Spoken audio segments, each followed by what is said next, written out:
Assalamualaikum warahmatullahi wabarakatuh.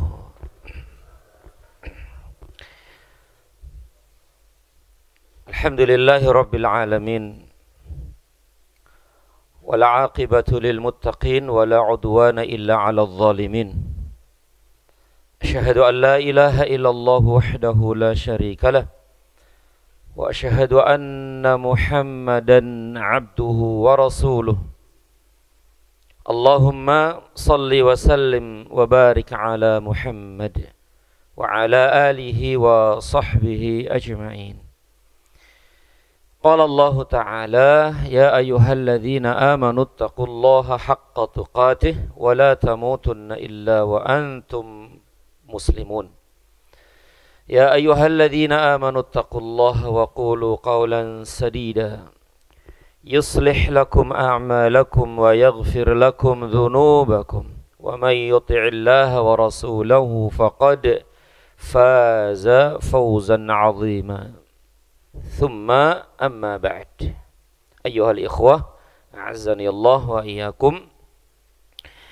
Ikhwani wa akhwati fillah, rahimani wa rahimakumullah, para bapak ibu sekalian dan saudara-saudariku sekalian yang saya hormati, yang saya muliakan, dan yang selalu senantiasa dirahmati dan diberkahi Allah Subhanahu wa ta'ala. Pertama, segala puji hanya milik Allah Tabaraka wa ta'ala. Salawat dan salam selalu senantiasa tercurah, terlimpah kepada junjungan Nabi besar kita Muhammad sallallahu alaihi wasallam.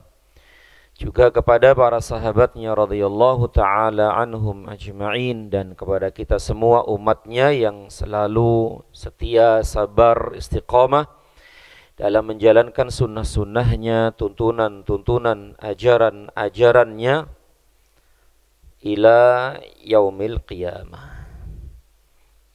Nas'alullah ta'ala bi asma'ihil husna wa bi sifatihil ulya. Allahumma inna nas'aluka ilman nafi'an wa rizqan tayyiban wa amalan mutaqabbala. Kita memohon dan berdoa kepada Allah Subhanahu wa ta'ala dengan nama-namanya yang indah dan sifat-sifatnya yang mulia. Ya Allah, anugerahkan kepada kami ilmu yang bermanfaat, rizki yang baik, dan amal yang diterima. Amin ya rabbal alamin. Ikhwani wa akhwati fillah, a'azzani Allah wa iyyakum. Para bapak ibu sekalian dan saudara-saudariku sekalian yang saya muliakan, insyaallah ta'ala akan kita lanjutkan bahasan kajian kita dalam pembahasan tauhid, ya, masalah tauhid, masalah akidah, dari kitab yang ditulis oleh Syekh Muhammad At-Tamimi rahimahullah ta'ala, yaitu Kitabut Tauhid.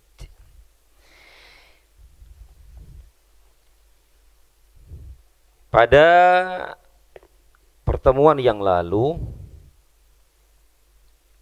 telah kita bahas bab ke-20,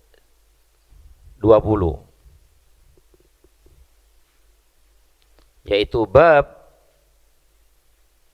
ma jaa'a fit taghlidh fi man 'abadallah 'inda qabri rajulin salih fa kaifa idza 'abadahu. Bab sikap keras Rasulullah sallallahu alaihi wasallam, sikap keras Rasul sallallahu alaihi wasallam terhadap orang yang beribadah kepada Allah di sisi kuburan orang saleh. Maka bagaimanakah jika orang saleh itu disembah? Nah, ini bahasan terakhir kita waktu itu. Betul, Pak ya? Ya, betul ya? Atau sedikit betul, sedikit salah? Betul insyaallah. Betul.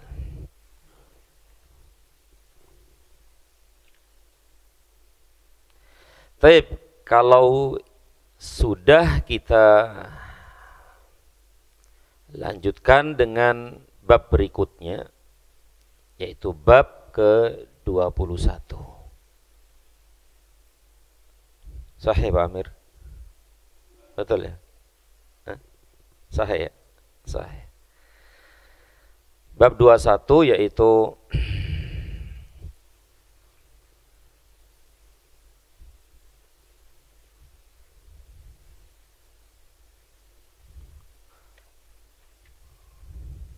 Agak 21. Ini sudah juga kan 21 nih ya. Ayat 21 sudah, ya Allah kok salah buka tadi itu. Sekarang 22 ya, 22. Bab sikap berlebihan terhadap kuburan orang-orang saleh akan menjadikannya sebagai berhala yang disembah selain Allah. Ini pun sudah, walhamdulillah ya. Bab 21 juga sudah. Sekarang masuk ke bab 22.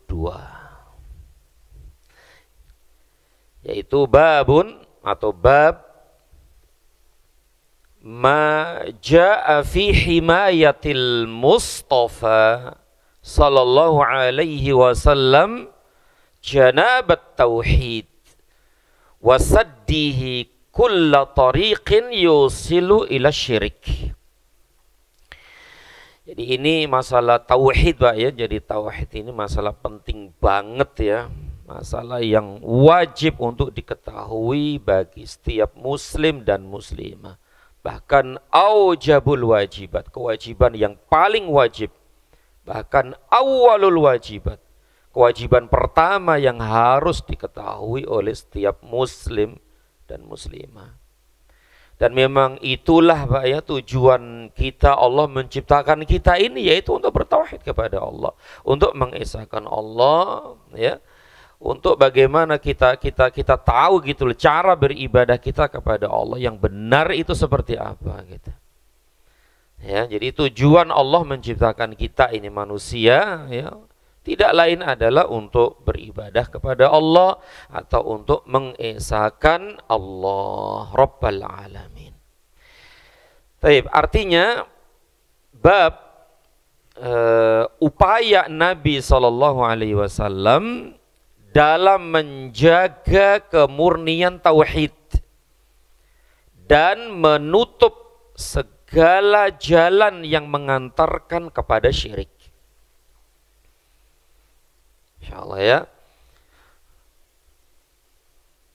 Usaha Nabi SAW dalam menjaga kemurnian tauhid dan menutup semua jalan yang akan mengantarkan kepada syirik.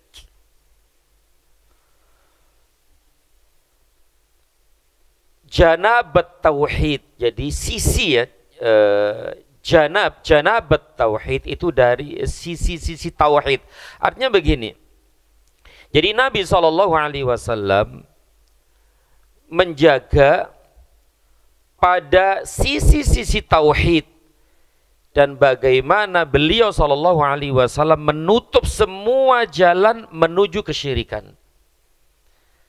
Istilahnya kayak ini loh Pak, misalnya kita, ini rumah kita nih, rumah kita. Nabi itu SAW selalu berjaga-jaga di halaman kita nih. Muter-muter begini nih. Setiap yang merusak tauhid beliau cegat di sini. Nih syirik, misalnya syirik, ingin masuk ke rumah kita, beliau jaga di sini. Masuk dari sini, beliau jaga di sini. Masuk dari sini, beliau jaga di sini. Dan begitu seterusnya. Itu namanya janabat tauhid, sisi-sisi tauhid. Atau misalnya janabud dar, berarti kan halaman rumah gitu. Jadi Nabi SAW selalu berjaga-jaga di sekitar rumah kita ini, di halaman rumah kita ini, agar rumah kita ini aman. Ya, aman dari kalau maling lah begitulah ya. Jangan sampai maling itu masuk ke rumah kita. Bahkan masuk ke halaman kita saja enggak. Kalau dari masalah akidah, tauhid dan yang lainnya, Nabi menjaga jangan sampai kita ini yang punya rumah terkena syirik dan yang lainnya. Dengan beliau menjaga benar-benar. Nah, ini menunjukkan begitu beliau itu perhatian gitu loh Pak ya. Perhatian banget kepada umatnya. Jangan sampai umatnya ini terjatuh kepada kesyirikan. Terjatuh kepada kemaksiatan. Maksiat yang paling besar adalah syirik. Ini kan benar-benar beliau itu sayang, cinta, perhatian. Dan memang seperti itu Nabi SAW mengharapkan dan berharap banget umatnya itu masuk surga semua dah kan gitu. Jangan sampai masuk neraka kan gitu. Itu yang diharapkan oleh beliau SAW. Menunjukkan akan sayangnya ini, sayang dan cintanya beliau ini kepada kita ini umatnya. Ya Allah, dari semenjak beliau masih hidup pun seperti itu beliau. Setelah beliau meninggal pun demikian. Beliau menjaga nih, sayang banget sama umatnya ini. Dengan meninggalkan sunnah-sunnahnya, meninggalkan hadis-hadis, meninggalkan ini dan itu. Termasuk ini. Dan nanti pun sampai di akhirat, beliau tetap sayang sama umatnya. Sangat perhatian kepada umatnya. Buktinya adalah ketika nih kita meniti sirat, jembatan yang membentang di atas neraka jahanam, apa yang beliau katakan? Allahumma ummati, ya Allah tolonglah umatku, tolonglah umatku, tolonglah umatku. Sampai seperti itu perhatian beliau kepada kita ini umatnya. Saking sayangnya, saking cintanya. Di akhir-akhir seseorang itu ditentukan apakah dia masuk surga atau masuk neraka, yaitu meniti sirat tadi itu. Beliau tetap ingat sama kita gitu. Padahal waktu itu para nabi dan rasul sebelum beliau, ya mereka mengurus dirinya sendiri. Tapi beliau tetap ingat, sayang, cinta kepada kita ini umatnya. Nah, termasuk bentuk sayang cinta beliau kepada kita ya adalah ini. Usaha beliau menutup semua celah yang akan menghantarkan kepada kesyirikan. Subhanallah. Dan syirik adalah dosa besar yang paling besar, kesesatan yang paling sesat, kezaliman yang paling zalim, kegelapan yang paling gelap, syirik itu. Dan Nabi tidak pingin umatnya terjatuh kepada itu. Oleh karena itu dalam syariat Islam ada kaidah penting ya, namanya saddud dzari'ah. Ya, dalam kaidah Islam ada yang namanya saddud dzari'ah. Saddud dzari'ah itu adalah menutup semua celah, menutup semua jalan yang akan menghantarkan kepada kemaksiatan.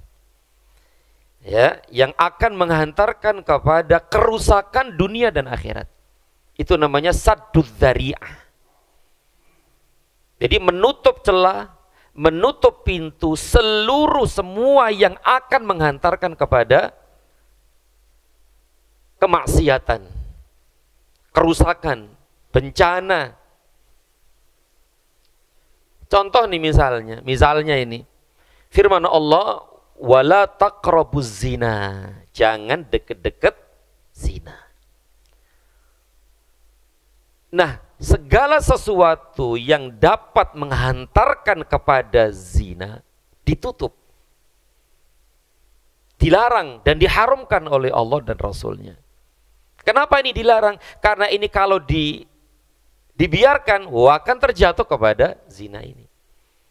Makanya tidak boleh ini, tidak boleh ini, tidak boleh ini, berdua-duaan, bersentuh-sentuhan, ikhtilat dan yang lainnya. Ini kan semua perkara-perkara, hal-hal yang akan menghantarkan kepada zina itu. Maka dilarang. Nah, ini namanya saddud dzari'ah. Misalnya juga nih ya, Islam itu kan mengharamkan perpecahan, kan gitu Pak ya, perpecahan di antara kita kaum muslimin.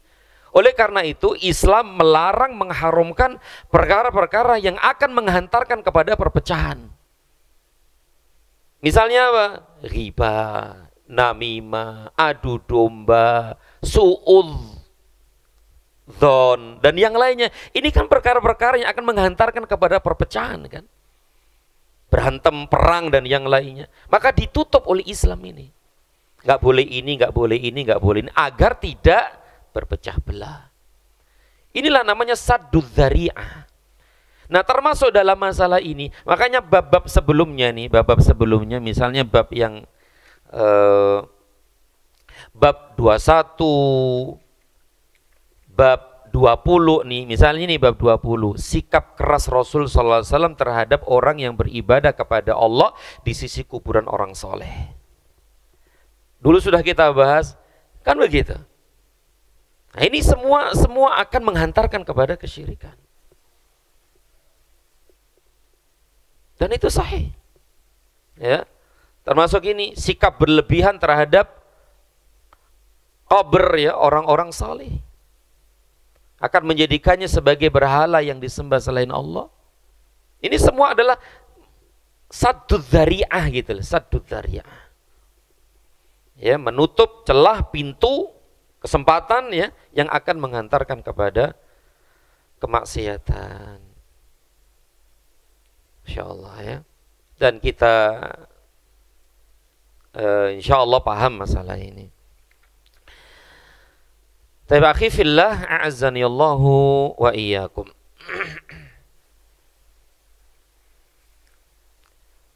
Jadi sekali lagi bab ke-22 ini ya tentang bagaimana penjagaan Nabi SAW pada sisi-sisi tauhid.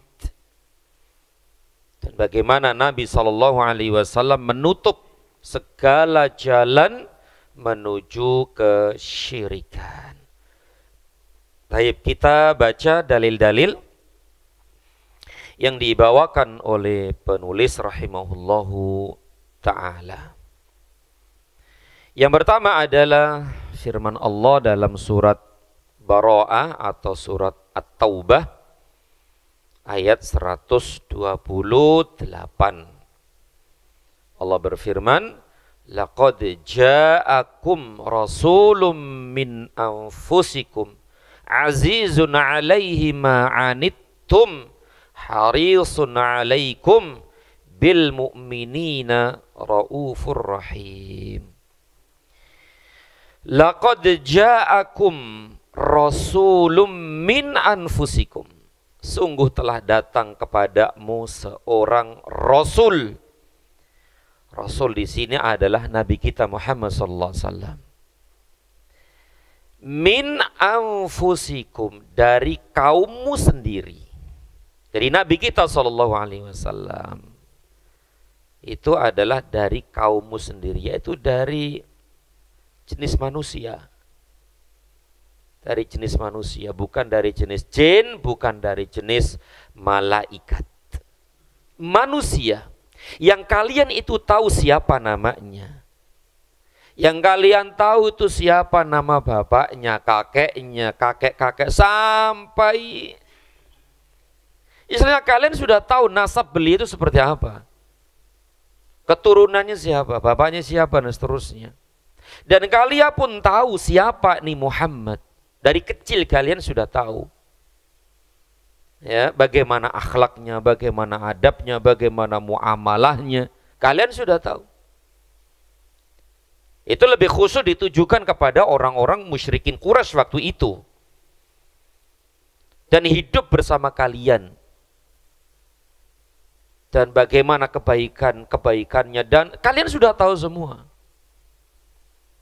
Tidak ada alasan ya kalian untuk tidak mengimaninya, kan begitu.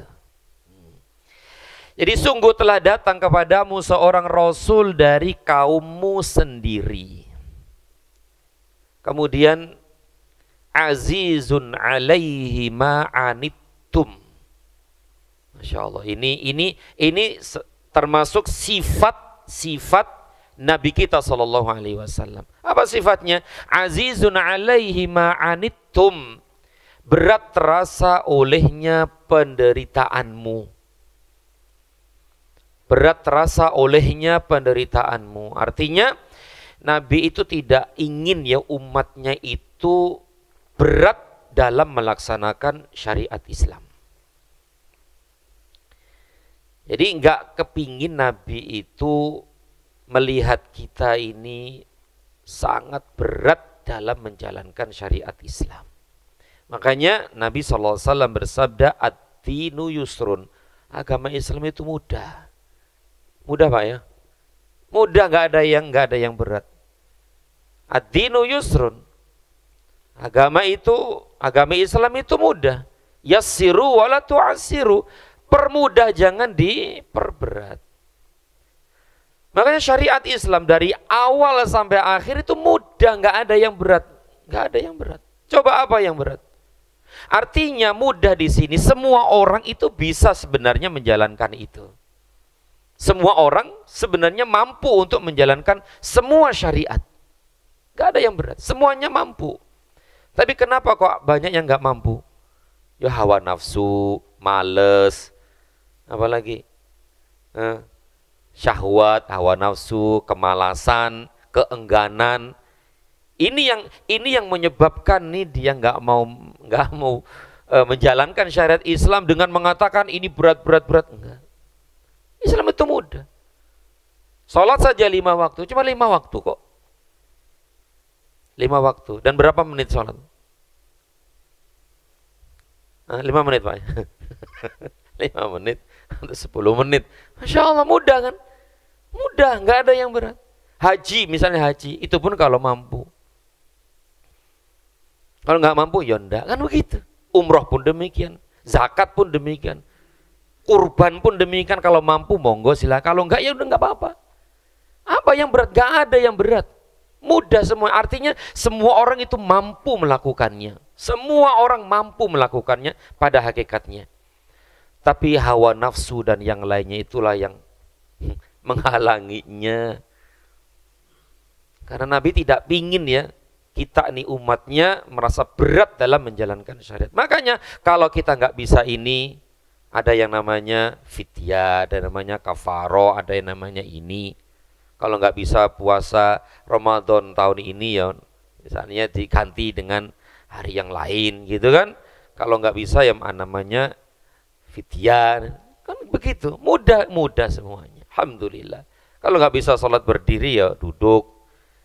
Mudah kan, mudah. Alhamdulillah. Nah ini sifat beliau sallallahu alaihi wasallam yang sangat sayang cinta kepada umatnya ini. Gak pingin kita itu berat dalam menjalankan itu semua. Nah ini kasih sayang beliau ini, cinta beliau. Apalagi harisun alaikum bil mu'minin, sangat menginginkan keimanan, keselamatan bagimu. Gak pingin kita ini celaka, gak pingin kita ini umatnya sengsara, dunia akhirat masuk neraka, gak pingin. Pinginnya beliau itu kita masuk surga semuanya sudah. Ini sifat beliau yang mulia, yang agung. Kemudian Raufur Rahim. Beliau itu Masya Allah ya, amat belas kasihan lagi penyayang terhadap orang-orang mukmin. Nah, di antara bentuk sayang, cinta, perhatian beliau adalah tadi itu. Menjaga semua sisi-sisi tauhid. Jangan sampai ini kita nih masuk atau terjerumus ke dalam dosa besar yang sangat besar ini, yaitu syirik. Dengan menutup semua celah pintu yang akan menghantarkan kepada kesyirikan. Ini sayang beliau, cinta beliau. Tidak hanya kesyirikan, tidak hanya masalah syirik dan ini. Masalah maksiat secara umum pun demikian gitu loh. Beliau menutup, benar-benar menutup celah. Menutup celah, pintu, jendela apa gitu yang menghantarkan kepada kemaksiatan secara umum. Secara umum semuanya ditutup. Agar tidak terjatuh kepada kemaksiatan. Ini kan sayang beliau, cinta beliau ini ya sallallahu alaihi wasallam kepada kita umatnya. Taib. Sampai-sampai Rasulullah sallallahu alaihi wasallam ya bersabda, "Ma baqiya syai'un yuqarribu minal jannah wa yubaidu minan nar illa wa qad buyyina lakum." Nabi sallallahu alaihi wasallam bersabda ya, tidaklah sesuatu pun yang tersisa dari apa-apa yang mendekatkan kepada surga dan menjauhkan dari neraka, semua sudah dijelaskan. Ini kan sayang beliau kan. Jadi tidak ada sesuatu pun yang ditinggalkan oleh Nabi SAW. Semua jalan yang menghantarkan, mendekatkan diri kepada surga sudah dijelasin semuanya. Dan perkara-perkara yang dapat menghantarkan, mendekatkan kepada neraka itu pun ditutup banget. Sudah dijelaskan semuanya, tidak ada yang tersisa. Coba. Bahkan masalah yang dianggap remeh oleh manusia udah dijelasin belum? Sudah dijelaskan. Bahkan dalam urusan khoro'ah atau khiro'ah, masalah buang hajat dijelasin ya sama Nabi. Dijelasin sama Nabi. Adab-adab buang hajat itu udah dijelasin sama Nabi SAW. Nggak boleh ini, nggak boleh itu, ngadep sono, ngadep sini. Itu semua diatur oleh Islam. Dijelaskan oleh Nabi kita SAW. Cara makan, cara minum, cara berbicara, cara ini. Semua dalam urusan kecil saja udah diatur, bagaimana yang lebih besar. Masalah pribadi, keluarga, masyarakat, negara, politik, ekonomi, sosial, budaya, semua sudah dijelaskan oleh Islam. Dijelaskan oleh Nabi kita sallallahu alaihi wasallam. Semuanya adalah bentuk cinta kasih sayang beliau kepada kita ini umatnya. Maka kita bersyukur kepada Allah Subhanahu wa taala yang telah memberikan hidayah taufik, yaitu Islam, iman. Beriman kepada Allah, beriman kepada Rasulullah, beriman kepada Al-Quran. Semua ini nikmat-nikmat terbesar. Ya, Masya Allah. Taib. Kita lanjutkan. Dalil berikutnya yang dibawakan oleh penulis rahimahullah. Diriwayatkan dari Abu Hurairah radhiyallahu ta'ala anhu bahwasanya Rasulullah sallallahu alaihi wasallam bersabda, La taj'alu buyutakum qubura wa la taj'alu qabri idan wa sallu alayya fa inna salatakum tablughuni haitsu kuntum. Hadis ini diriwayatkan oleh Al-Imam Abu Dawud ya, dengan sanad yang hasan dan para periwayatnya thiqah. La taj'alu buyutakum qubura.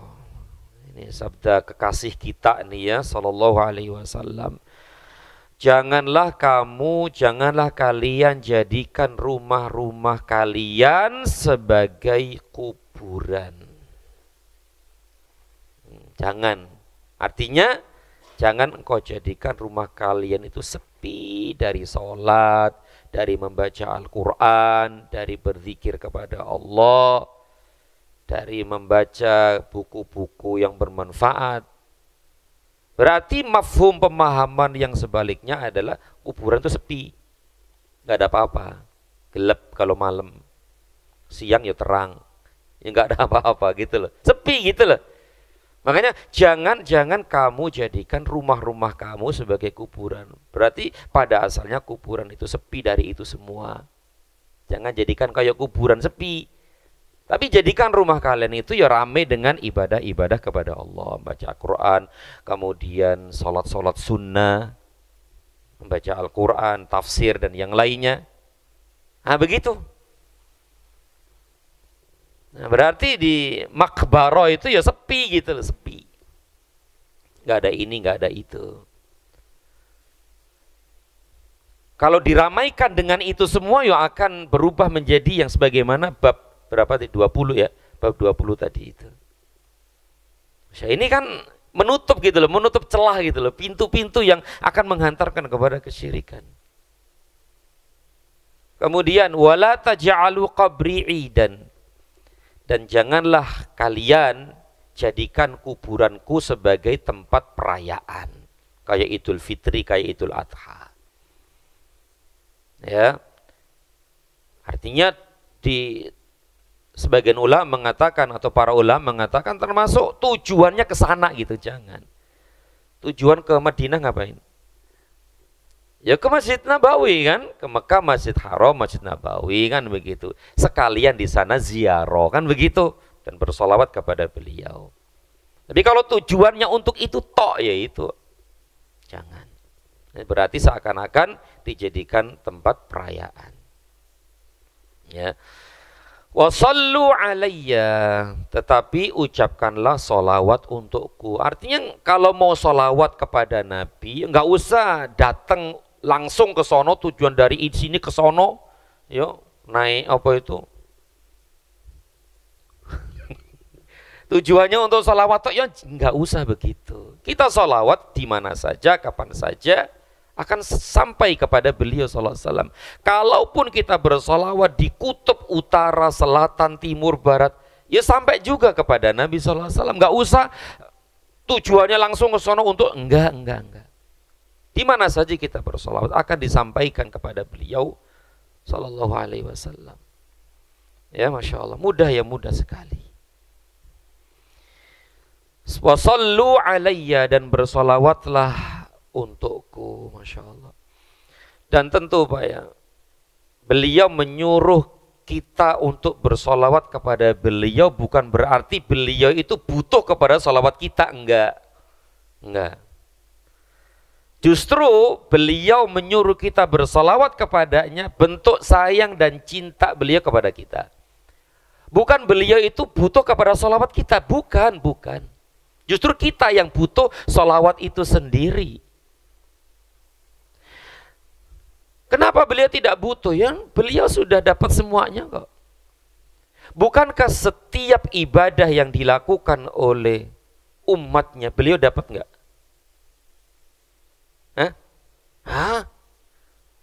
Beliau dapat semuanya. Man dalla ala khairin kafaili. Barang siapa yang menunjukkan kepada kebaikan, maka dia mendapatkan apa yang dilakukan oleh orang yang mengikuti tadi itu. Jadi setiap umatnya beribadah kepada Allah, beramal soleh, Nabi dapat pahalanya. Umat beliau itu berapa jumlahnya? Berapa miliar, berapa triliun, miliar. Sebanyak itulah beliau mendapatkan kebaikan-kebaikan amal-amal itu. Bahkan kita sholat, puasa, zakat, haji, umroh, berkurban, zikir, baca Al-Quran, dan semuanya Nabi otomatis dapat langsung. Dan itu semua umatnya. Kenapa? Karena yang menunjukkan kebaikan kepada kita itu siapa? Beliau kan? Sallallahu alaihi wasallam. Maka nggak butuh beliau itu sebenarnya salawat. Salawat nggak masalah bagi Nabi sallallahu alaihi wasallam. Tapi bentuk cinta beliau, perhatian beliau, sholawatlah kepadaku. Kenapa akhi? Karena sholawat kepada beliau kita mendapatkan kebaikan. Rasulullah SAW bersabda, man shalla alayya salatan, sallallahu alaihi biha asyara. Barang siapa yang bersolawat kepadaku, kata beliau, 1 kali, Allah bersolawat kepadanya berapa? 10 kali. Bukankah ini kebaikan-kebaikan? Berarti kan kemurahan beliau kan? Kemurahan beliau. Sayangnya beliau agar kita bertambah kebaikan kita. Allahumma salli wa sallim ala Muhammad. Langsung Allah subhanahu wa ta'ala balas 10 kali. Masya Allah. Berarti kalau kita 100 kali dalam sehari, Masya Allah. Apalagi di hari Jumu'ah. Masya Allah, kurang apa gitu loh Yos. Kurang apa sayang dan perhatiannya Nabi kita SAW kepada kita. Kok masih ada saja nih orang yang gak mau diperhatiin. Kok masih ada saja nih orang yang gak mau disayang sama Nabi. Dengan menolak ini, menolak itu, gak mau ini, gak mau itu, tetap aja begini, begitu. Berarti ya sudah, bukan salah Nabi, bukan salah siapa-siapa. Salahkan dirinya sendiri sudah. InsyaAllah. Wa sallu alayya, dan bersalawatlah kepadaku. Fa inna salatakum tablughuni haitsu kuntum. Karena sesungguhnya sholawat kalian ya sampai kepadaku dimanapun kamu berada. Allahu Akbar. Karena sesungguhnya sholawat kalian nih, sholawat kita, Allahumma sholli wa sallim ala Muhammad, itu akan sampai kepadaku, kata beliau, disampaikan kepadaku dimanapun kalian berada. Kita sholawat di sini, di kampung, di kutub sono, akan disampaikan sholawat itu kepada beliau sallallahu alaihi wasallam. Wahai Muhammad, fulan bin fulan bersalawat kepadamu, fulan bin fulan bersalawat kepadamu. Kurang apa coba? Tidak harus datang ke sisi kuburan beliau, istilahnya gitu, makam beliau. Oke, boleh di sana. Sekalian haji umroh ya ke sana kan gitu. Tapi bukan tujuan utama. Salawat di mana saja.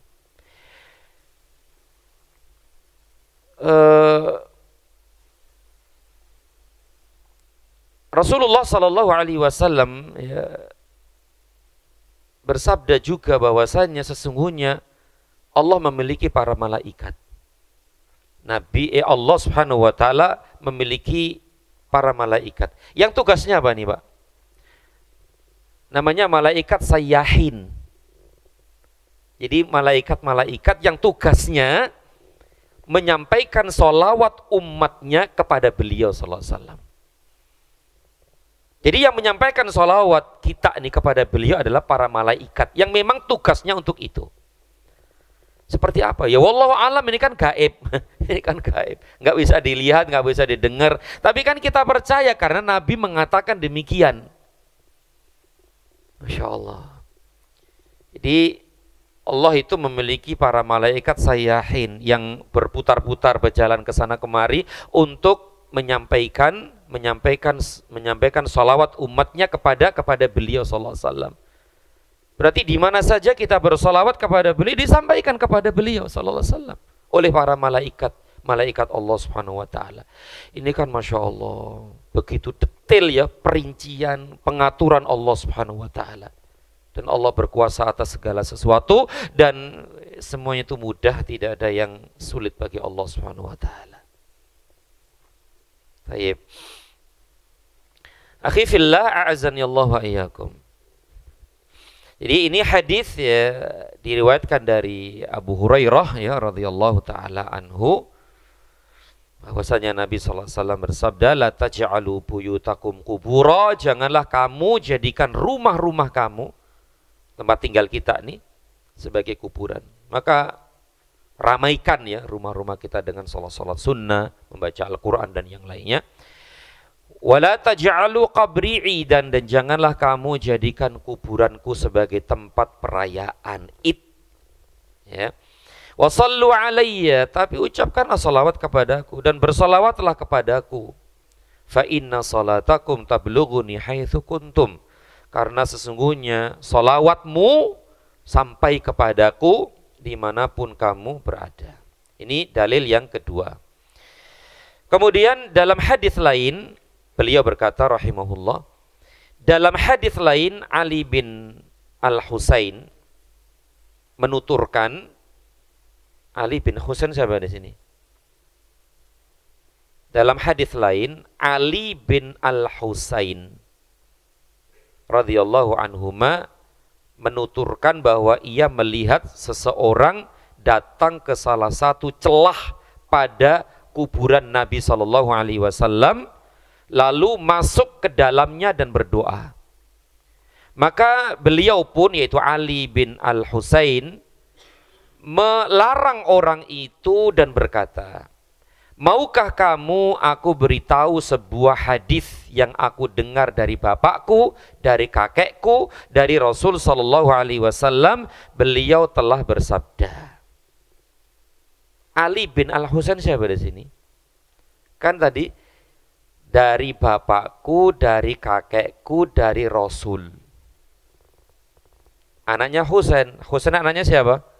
Ali. Ali anaknya siapa? Abu Thalib. Berarti Ali bin Al-Husain bin Ali bin Abi Thalib. Berarti Ali ini cucunya Ali, Ali cucunya Ali. Berarti Ali ini tabi'in ya, bukan sahabat ya. Kalau Ali sahabat, Husain sahabat. Kenapa sahabat? Karena bertemu dengan Rasul kan begitu. Tapi Ali ini, Ali bin Husain tadi itu ketemu Nabi enggak? Tidak, berarti tabi'in. Nah, jadi ahlu bait Nabi dari kalangan tabi'in. Berarti kerabat Nabi sallallahu alaihi wasallam ya. Nah, Ali bin Husain ini pernah melihat tuh di dinding kuburan ya Nabi sallallahu alaihi wasallam ada orang yang melongok begitu ya. Berdoa di situ. Sholawat dan berdoa di situ. Lalu ditegur sama Ali ini. Pasti melarangnya gitu loh, melarang untuk melakukan itu. Ya, dan berkata, "Maukah kamu aku beritahu sebuah hadis yang aku dengar dari bapakku, dari kakekku, dari Rasul sallallahu alaihi wasallam?" Beliau bersabda, "La tattakhidhu qabri 'idan wa la buyutakum qubura fa inna taslimakum la yablughuni aina ma kuntum." Janganlah kamu la tattakhidhu qabri 'idan. Janganlah kamu jadikan kuburanku sebagai tempat perayaan Id. Wala buyutakum kubura, dan janganlah kamu jadikan rumah-rumah kamu sebagai kuburan. Sama lah semakna dengan hadis sebelumnya. Fa inna taslimakum la yablughuni ainama kuntum. Dan tetapi bersolawatlah kalian kepadaku karena sesungguhnya doa salammu sampai kepadaku dimanapun kamu berada. InsyaAllah ya.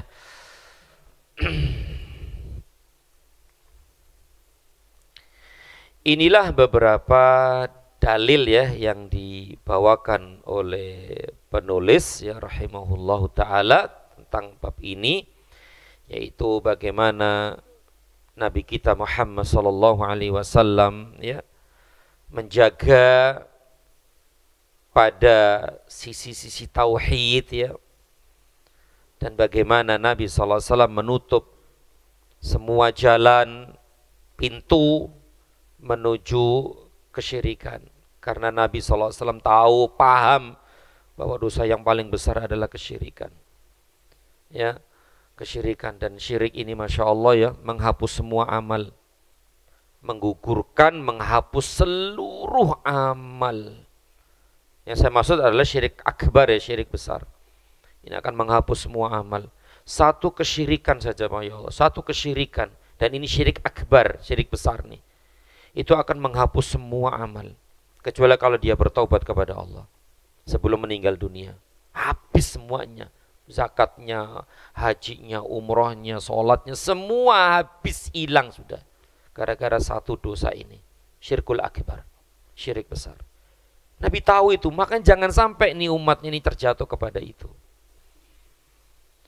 dan akan mengekalkan pelakunya di neraka, gak akan pernah keluar, akan terus selama-lamanya di neraka jahanam, dan tidak akan diampuni oleh Allah Rabbal Alamin.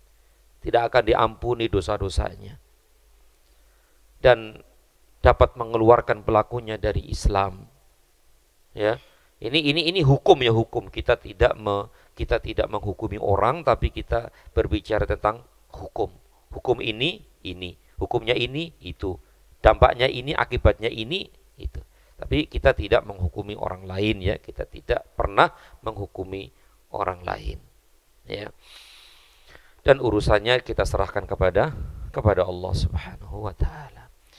Taib ikhwani wa akhwati fillah, azani Allah wa iyyakum. Barangkali sampai di sini dulu apa yang dapat kita bahas. Dan insyaallah taala di pertemuan yang akan datang akan kita bahas bab 23 tentang keterangan bahwa ada di kalangan umat ini yang menyembah berhala. Tapi demikian yang benar dari Allah Subhanahu wa taala, yang salah dari diri saya dan dari syaitan dan dari sedikitnya ilmu saya, dan semoga Allah mengampuni kita semua. Amin ya rabbal alamin. Wa sallallahu ala Muhammad wa ala alihi wa sahbihi wa sallam. Subhanakallahumma wa bihamdika asyhadu an la ilaha illa anta astaghfiruka wa atubu ilaik. Assalamualaikum warahmatullahi wabarakatuh.